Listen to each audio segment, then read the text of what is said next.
नमस्कार दोस्तों, सूर्य राशि परिवर्तन हो गया। मकर संक्रांति का एक बड़ा पर्व भी हमारे बीच आ चुका है।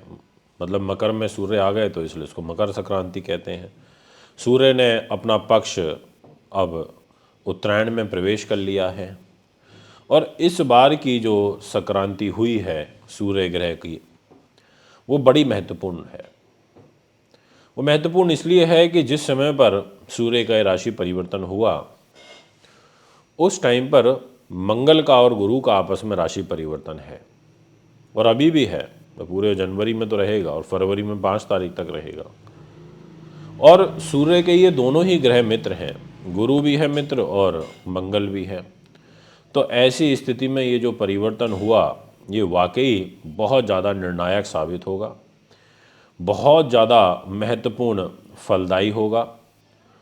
और इसका एक और एडवांटेज है, वो ये कि मकर राशि में सूर्य के आ जाने से सूर्य का एक केंद्रीय प्रभाव स्वयं मेष राशि के ऊपर आ गया।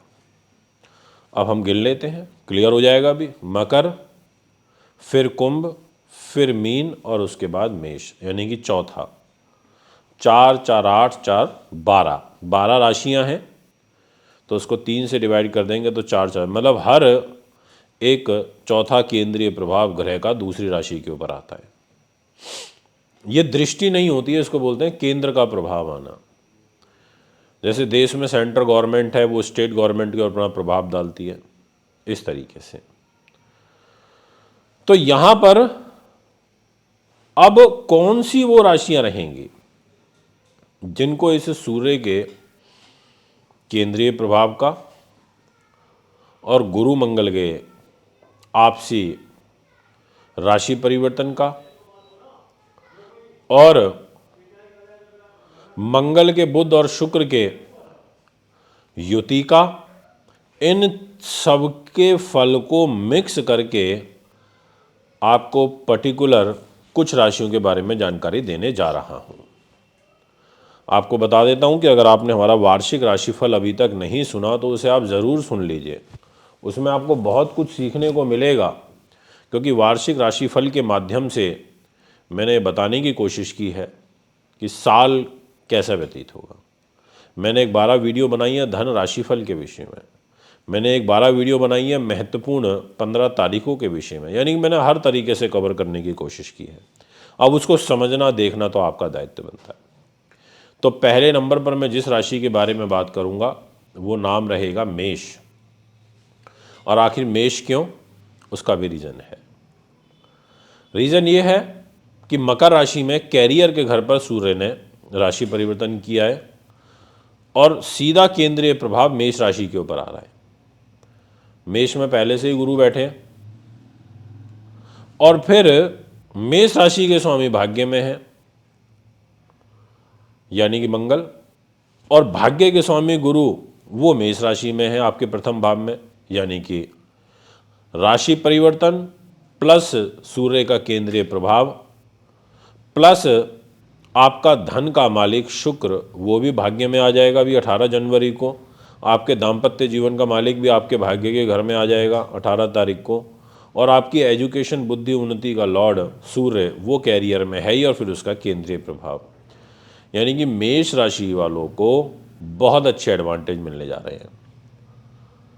और ये सूर्य परिवर्तन के बाद से ही चालू हो जाएंगे, यानी कि 15 जनवरी 2024 से लेकर के और 12 फरवरी तक की जो ग्रह स्थिति रहेगी 13 फरवरी तक की, ये आपके लिए बड़ी अनुकूल है। और इसमें से भी मतलब 15 दिन तो बहुत विशेष रहेंगे। ये मैंने आपको जो बताया है अपने अनुभव के आधार पर, अपनी रिसर्च के आधार पर, इसलिए बहुत बारीकी से और गहराई से आपको बातों को समझना चाहिए। इसके बाद मैं जिस राशि के विषय में बात आपसे करना चाहूँगा वो राशि भी बड़ी महत्वपूर्ण हो जाती है और नाम रहेगा कर्क। अब मैंने कर्क को क्यों काउंट किया, वो इसलिए किया कि सूर्य 7th हाउस में है और इनका केंद्रीय प्रभाव गुरु के ऊपर है कैरियर के घर में।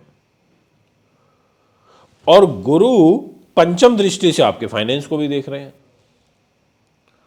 और मंगल ग्रह के साथ गुरु का राशि परिवर्तन है, यानी कि शत्रुओं पर विजय हासिल होना। तो ये स्थिति बड़ी अच्छी है, सूर्य के केंद्रीय प्रभाव वाली बहुत अच्छी है।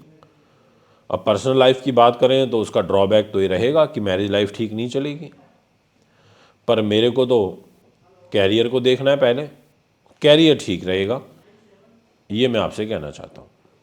इसके बाद मैं जिस राशि के विषय में आपसे बात करना चाहता हूँ उसका नाम रहेगा तुला। आखिर तुला क्यों?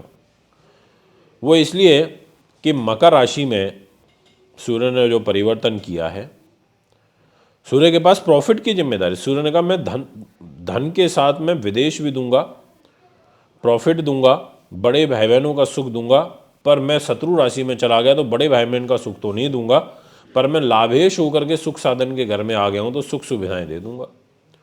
और फिर सूर्य का केंद्रीय प्रभाव आपके दाम्पत्य जीवन पर है, तो उस दृष्टिकोण से देखा जाए तो ये अच्छा है। अगर देखा जाए फाइनेंस के लिए तो भी अच्छा है। बस इसमें होगा क्या, पैसे का अपव्यय ज़्यादा होगा, पर प्रॉपर्टी सुख साधन रिलेटेड कार्य आपके बन सकते हैं, ऐसा आपकी राशि कहती है।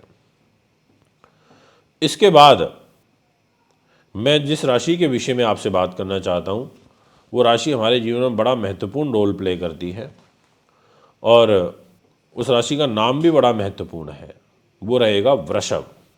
जितने भी जातक मुझे भी वृषभ के सुन रहे हैं, आपके लिए केंद्रीय प्रभाव तो मैटर नहीं करता, पर आपके लिए सूर्य का राशि परिवर्तन बड़ा मैटर करता है, क्योंकि सूर्य आपके भाग्य के घर में आ गए हैं, अपने फेवरेट स्थान पर आ गए हैं, और यहाँ ये सुख सुविधाओं को लेकर के आए हैं। तो ये बोलेंगे कि भाई मेरे से आप कैरियर ले सकते हो, मैं कैरियर दे दूंगा, पर शुक्र कमज़ोर हो जाएंगे, और शुक्र कमज़ोर होंगे आपके 18 जनवरी को, तो हेल्थ के लिए अच्छे नहीं रहेंगे।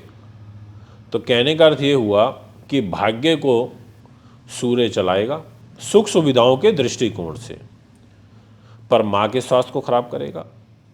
और जो शनि ग्रह है उसका रोल महत्वपूर्ण रहेगा, क्योंकि वो एक शश राजयोग और एक केंद्र त्रिकोण राजयोग बना के बैठा हुआ है। तो वृष राशि की जो स्थिति रहेगी वो सामान्य रहेगी, और उसमें एक ही ग्रह है जो सबसे ज़्यादा आपको सुरक्षित कर रहा है या सुरक्षा पहुंचा पा रहा है, और वो है शनि, और दूसरे नंबर पर आता है सूर्य। मंगलिक दोष है, इसलिए क्रोध बढ़ेगा। तो इसलिए वृष राशि वालों, आपके लिए यहाँ पर प्लस भी है और साथ में माइनस भी है। तो ये है कुछ राशियों की बात जो मैंने करी। अगर आप भी अपनी कुंडली बनवाना, दिखवाना, पूजा पाठ या रथ लेना चाहते हैं तो मुझे संपर्क कर सकते हैं। अभी आपसे इजाज़त चाहता हूँ। नमस्कार।